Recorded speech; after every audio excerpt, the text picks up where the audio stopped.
Halo pemirsa, apa kabar? Senang sekali kami kembali hadir di tengah-tengah Anda dalam program Jendela Istana Akhir Pekan. Kami hadir bukan hanya membawa berita, tapi menyampaikan semangat, keteguhan, dan dedikasi dari Presiden Republik Indonesia, Prabowo Subianto. Saya, Tisa Noveni, inilah Jendela Istana Akhir Pekan selengkapnya. Presiden Prabowo Subianto menggelar serangkaian rapat terbatas bersama para Menteri Kabinet Merah Putih di kediamannya di Hambalang, Bogor, Jawa Barat. Pertemuan ini membahas berbagai agenda strategis, mulai dari pembangunan 10 kampus baru berbasis STEM dan pengembangan pendidikan kedokteran hingga kesiapan pemerintah menghadapi arus mudik Idul Fitri 1447 Hijriah. Kami masih punya sejumlah informasi menarik lainnya untuk Anda, karena itu jangan kemana-mana, tetaplah di Jendela Istana Akhir Pekan.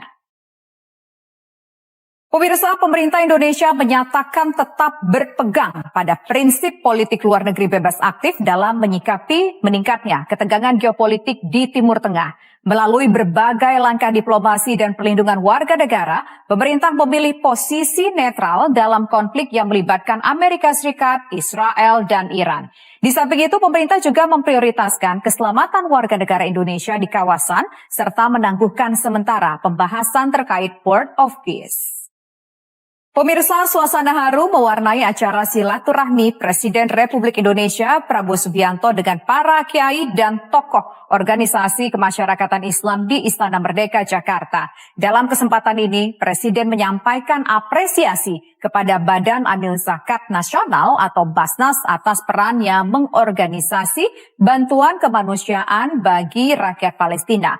Bantuan ini disebut telah dirasakan langsung oleh masyarakat di wilayah terdampak konflik. Berakhirnya laporan tadi sekaligus menandai akhir perjumpaan kita pada Jendela Istana Akhir Pekan hari ini. Saya Tisa Noveni pamit undur diri. Terima kasih atas kebersamaan Anda. Selamat berakhir pekan dan sampai jumpa. Halo, selamat malam pemirsa Indonesia. Kita kembali hadir bersama saya Tisa Noveni, disiarkan secara langsung dari studio Ring 1 Garuda Medan Merdeka, pemirsa. Perbincangan mengenai serangan Amerika Serikat dan Israel kepada Iran masih menarik mata kita. Bukan hanya soal penyebab serangan dan tujuan Donald Trump beserta Israel, pemirsa, namun juga soal eskalasi geopolitik dunia dan respon masyarakat Indonesia atas apa yang telah terjadi atas serangan tersebut. Malam hari ini kita akan merakar bagaimana respon dan kekuatan Amerika Serikat dan Israel setelah Sekutu Barat tidak lagi kompak mendukung Washington.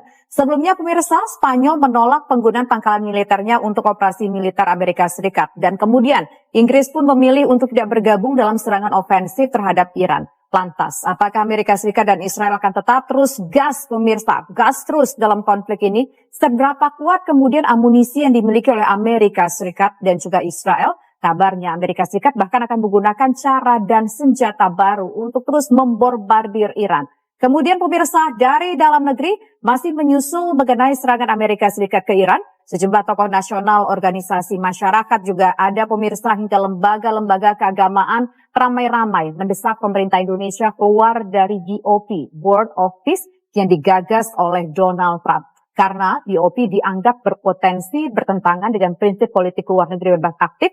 Namun selain itu, perlu kita ketahui pula bahwa sejumlah pihak lainnya menilai saat ini Indonesia dalam posisi terjepit jika memutuskan untuk keluar dari BOP. Lantas, apakah Indonesia perlu bertahan di BOP atau justru sudah saatnya untuk keluar dari BOP?